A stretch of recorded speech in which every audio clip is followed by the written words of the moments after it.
This episode is powered by Pod Decks. Pod Decks are unique interview questions and episode starting prompts in the palm of your hand. So whether you're a new podcaster or existing broadcaster looking to grow your audience and have more meaningful conversations, you're going to want to check out Pod Decks. Now, if you want to get 10% off your order right now, you can go to poddecks.com and type in coupon code, what's the code? Larry21. Yes, that's the code. Check out poddecks.com. Take your podcast to the next level.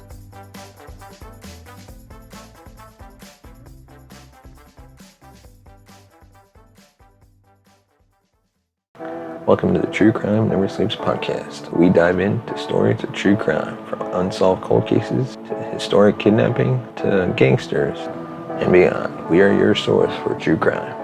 We thank you for listening. Are you curious by nature? Eager to take a closer look at some of the most controversial events in our history? Are you not buying what is being sold to you? What's really at Area 51? How did Princess Diana really die? What happened to Malaysian Flight 370? Did you want to check out the latest podcast? Connect the Conspiracy, premiering Friday, December 3rd. On February 19th, 1965, Malcolm X told interviewer Gordon Parks that the Nation of Islam was actively trying to kill him. February 21st, 1965, he was preparing to address the OAAU in Manhattan's Adaban Ballroom when someone in the 400-person audience yelled, "Blank, get your hands out of my pocket." As Malcolm X and his bodyguards tried to quell the disturbance, a man rushed forward and shot him once in the chest with a sawed-off shotgun. Two other men charged the stage, firing semi-automatic handguns.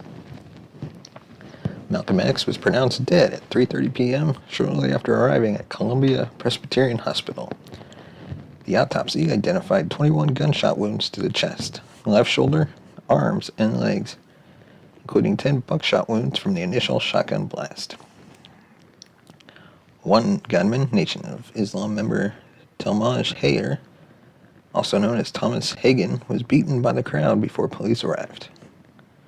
Witnesses identified the other gunmen as Nation members Norman 3X Butler and Thomas 15X Johnson. All three were convicted of murder in March 1966 and sentenced to life in prison. At trial, Hayer confessed, but refused to identify the other assailants, except to assert that they were not Butler or Johnson. In 1977 and 1978, he signed affidavits reasserting Butler and Johnson's innocence, naming 4 other Nation members of Newark's Mosque No. 25 as participants in the murder or its planning. These affidavits did not result in the case being reopened. Butler, today known as Muhammad Abdul-Aziz, was paroled in 1985 and became the head of the nation's Harlem Mosque in 1998. He maintained his innocence. In prison, Johnson changed his name to Khalil Islam and rejected the nation's teachings and converted to Sunni Islam. He was later released in 1987 and maintained his innocence until his death in August 2009. Hayer, who also rejected the nation's teaching while in prison, also converted to Sunni Islam, is known today as Majid Halim. He was paroled in 2010. The public viewing, February 23rd to the 26th at Unity Funeral Home in Harlem, was attended by some 14,000 to 30,000 mourners. For the funeral on February 27th, loudspeakers were set up for the overflow crowd outside Harlem's 1,000-seat Faith Temple of the Church of God in Christ, and a local TV station carried the service live. Among the civil rights leaders attending were John Lewis, Bayard Rustin, James Foreman, Jesse Gray, and Andrew Young. Actor and activist Ossie Davis delivered the eulogy, describing Malcolm X as our shining black prince, who didn't hesitate to die because he loved us. So Malcolm X was buried at Ferncliffe Cemetery in Hartsdale, New York. Friends took up the gravedigger's shovels to complete the burial themselves. Actor and activist Ruby Dee and Juanita Potier established a committee of concerned mothers to raise money for a home for his family and for his child's education.